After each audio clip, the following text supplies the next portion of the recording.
Ha, bu hol emas.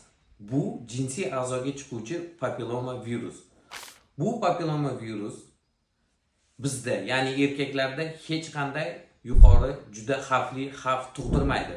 Bu bizning onamizda, tug'ishgan opa-singlimizda va turmush o'rtog'imizda bachadon bo'yni rakini keltirib chiqaradi. Bu viruslarning turi hozirgi paytda juda ko'p. Asosan 3 xil, ya'ni yuqori onkogen, o'rta onkogen va quyi onkogen turlari bor. Agar bu onkogen turlarini qaysi biri bo'lsa ham kuzatiladigan bo'lsa, albatta dermatovenerolog shifokor nazorati ostida har 6 oyda kuzatuvda bo'lish kerak.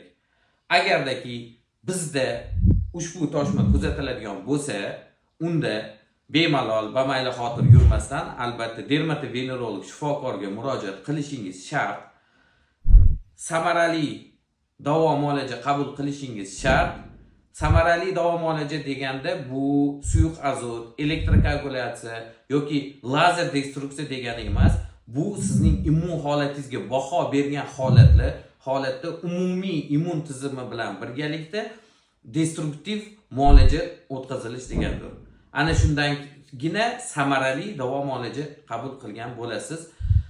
Bu papilloma virusning eng xavotirli joyi bu tug'ruq paytida farzandimizga yuqishidir. Agardaki farzandingiz sog'lom, turmush o'rtog'ingiz sog'lom hayot kechirishini xohlasangiz, ushbu toshma kuzatilganda dermatovenerolog shifokoriga murojaat qiling.